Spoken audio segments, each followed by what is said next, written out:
Hello everyone, this is Christian Modics on Interactive, and by the time that we are done with this video, we will have dealt with a problem related to Angular's change detection. So we see here, what's happening here is I'm console logging a statement that's coming from when Angular is checking to see if the component code down here is changing. Of course, it's static, it does not change. Once it's on there, it's on there. So if we refresh this, we can see that in the console log, it's probably hard to see here, but there's 6 different times in which that code there was checked to see if it's changed. And of course, it's static, like I said. If we hit the checkbox a few times, we can come down here. Stop checking this has been run 26 more times. So every time we update this, change detection is run. And this is obviously not what we want. And like I said, we will have fixed this problem by the end of this video.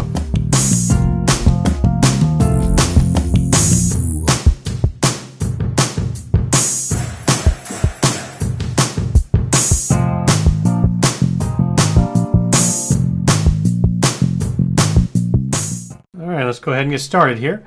So I think it's probably good for us to have an idea or to see better what we're talking about. I've already shown in a previous video, but just to update us.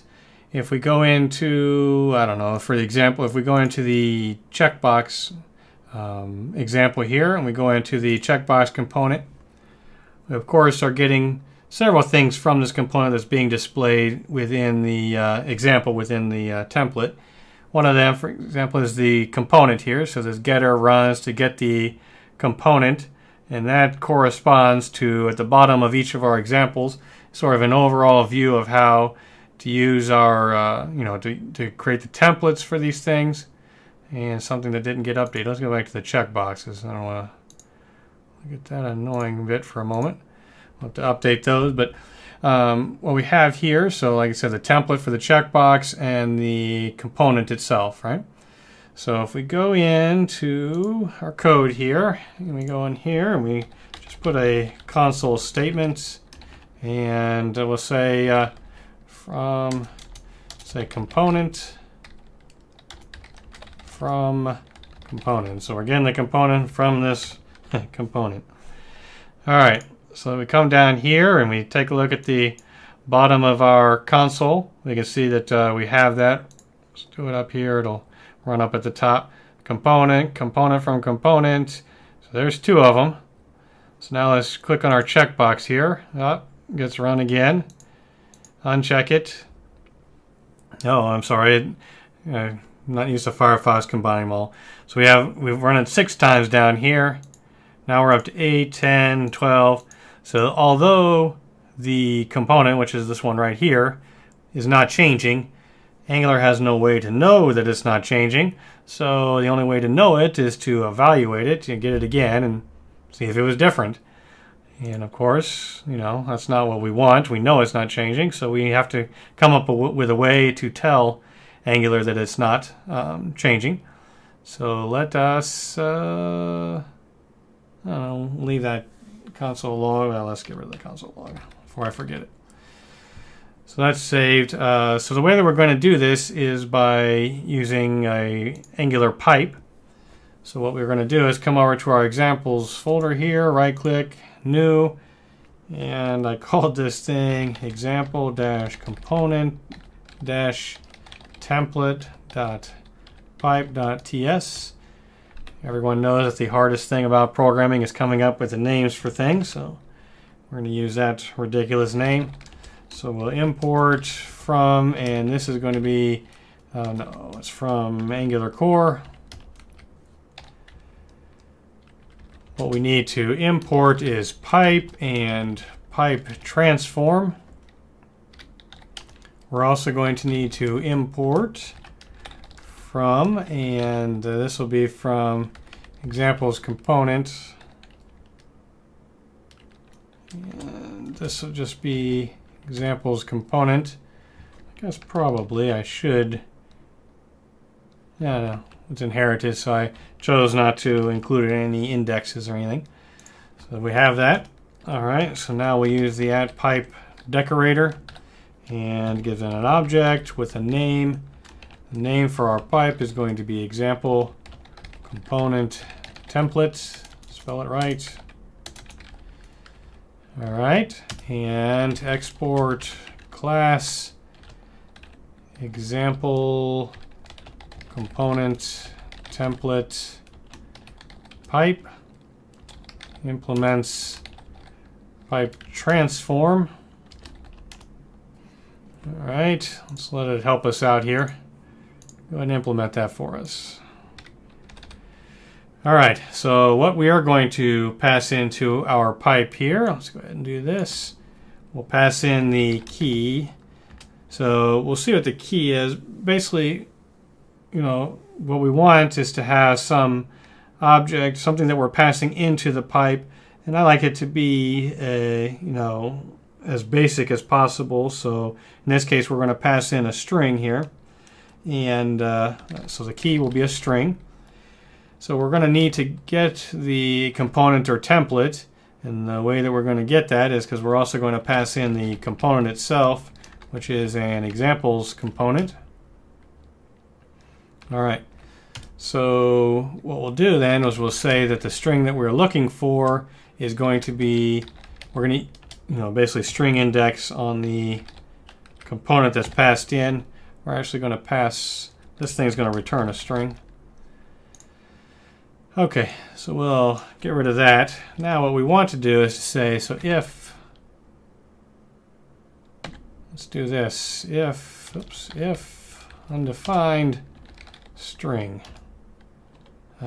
Stop doing that. So we got a string, maybe. So if the string is not defined, basically what I'm thinking is maybe I might have made a mistake in typing the, you know, the name of the component or the property. So we'll just say throw error, and what we'll pass in then the component does not contain a, put the key in there, and property. All right, and then we will take that and we'll go return and components key, and all right, so I didn't do it in the notes. I did. We're going to do some other pipes later on. What we should probably do up here is to say if undefined and component. We should do something about that. I want to stick with the same error formatting with all the others. We'll steal this for a second. We'll have to format it here. So the pipe that we're using is this one. We'll say you must provide the components in the way that we are going to provide that component.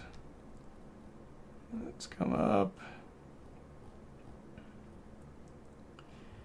What will look like is this.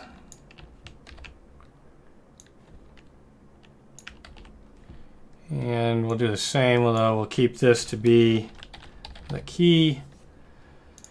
So this will give us an error message if we forget to combine or include the component with the pipe. So go ahead and save that. Managed to scroll back up to where I was. All right, let's go ahead and close that. Close that for now. And we've added something, so let's go to the form examples index and add our pipe. Not really sure where I added it, so let's go ahead and put it up here since it's right in the same level. So that's the pipe.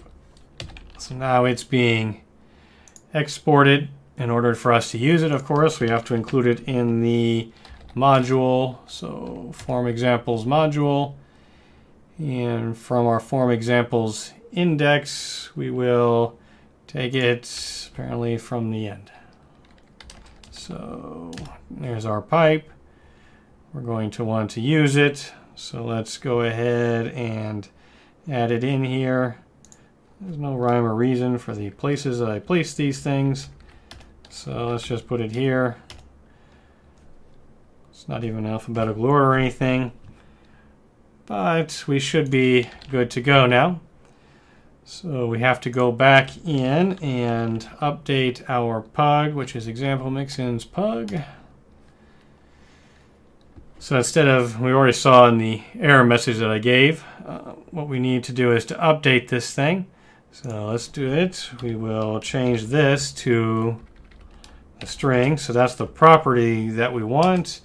And the example component template, and we can't forget to pass in the component itself. Let's just copy this. Change this to T component. Save that. Back to the browser. Make sure everything's running once again.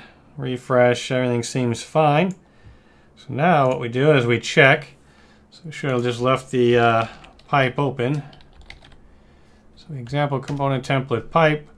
So what we'll do is to come in here and console.log. Let's do key from pipe. Save that. Let's just even refresh it. So we can see here we have the T template from pipe and T component from pipe. Nothing else going on down here.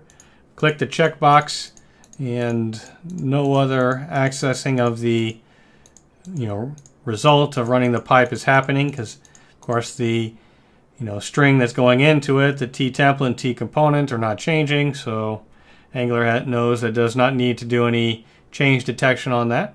So that takes care of the two sort of global template, or the code snippets here, so the template and the component. Now we want to deal with the sort of local ones, the template and the component that's related to each control.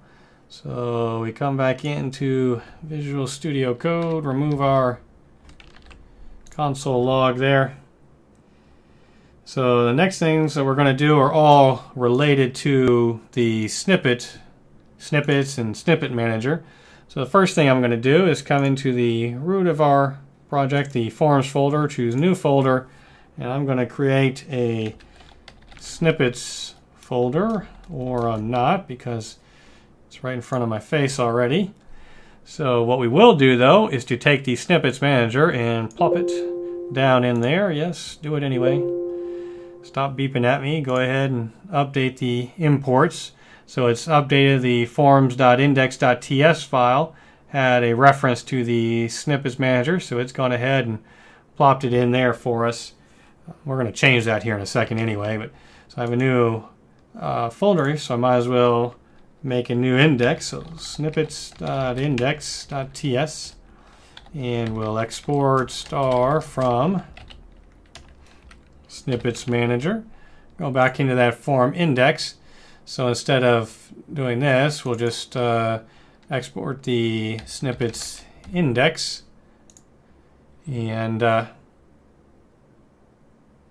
why give me a red square? Oh.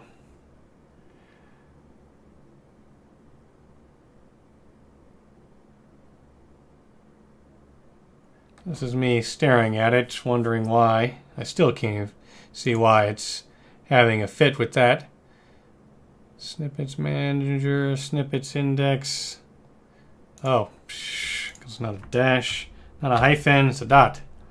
All right. So we are good to go there.